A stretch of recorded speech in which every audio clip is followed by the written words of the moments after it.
On commence en musique avec vous, Mauvais Oeil. Mauvais Oeil, une expression bien francophone et connue des deux côtés de la Méditerranée. Pourquoi ce titre, Sarah Ben Abdallah? Parce que déjà, nous, notre grande démarche, c'est de mettre en lumière les points communs qu'on a les uns avec les autres. Et le mauvais œil, c'est quelque chose qui est présent dans quasiment toutes les cultures, bon, sous cette forme-là ou une autre. Et aussi pour témoigner un petit peu d'une époque dans laquelle on se regarde tous et les uns les autres, et on voulait porter un regard un peu plus bienveillant, de la même manière qu'on le fait avec notre titre Malena. Qu'on écoutera tout à l'heure, un peu plus tard dans cette émission. Vous n'êtes jamais à court d'inspiration, tous les deux. Hein, vous reprenez des titres célèbres sur les réseaux sociaux. Alors, il y a des classiques de la variété française, des divas arabes aussi, il y a les tubes de pop stars américaines et même d'artistes roumains. Regardez, musique. Et si on faisait Edith Piaf façon Mauvais Oeil, ça donnerait quoi? On aurait besoin de violon, d'un saz, de pluck, d'une boîte à rythme, de chœur, et ça donnerait ça. Quand il me prend dans ses bras, il me parle tout bas, je vois la vie en rose.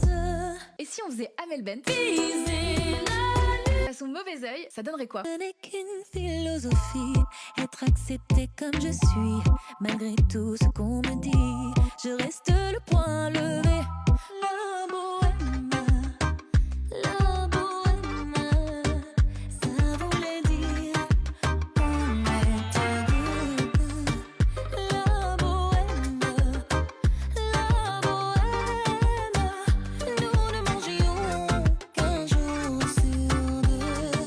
Et si on faisait Jodassin Et si tu n'existais pas? Dis-moi pourquoi j'existerais, pour traîner dans un monde sans toi, sans espoir et sans regret.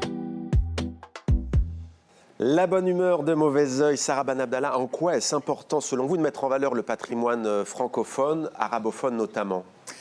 Tout simplement parce que ça fait partie de moi. C'est vraiment comme ça que je me définis. La France, c'est ce qui m'a tout appris. Ça m'a appris à écrire, à composer, etc. Et pourtant, j'ai été très, très influencée également par la culture de mes ancêtres. Et j'avais envie de mettre tout ça en commun.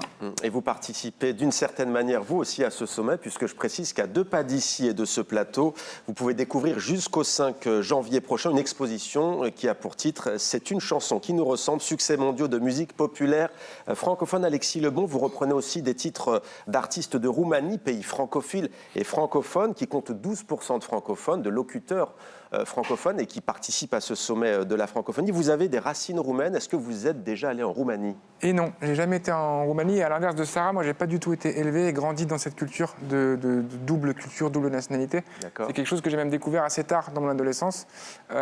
Et du coup, depuis ce moment, autour de mes 17 ans, je m'y intéresse beaucoup. J'écoute beaucoup de musique roumaine. On écoute beaucoup de musique roumaine ensemble. Et pourquoi Qu'est-ce qui vous plaît dans cette musique? Déjà, on remarque qu'il y a énormément de points communs, par exemple, entre la musique roumaine et la musique algérienne. Oui. Il y a vraiment plein de points communs. On essaie de les mettre en valeur dans notre musique. Et puis, la musique roumaine, comme la musique d'Afrique du Nord, même d'Afrique toute l'Afrique, de la Méditerranée.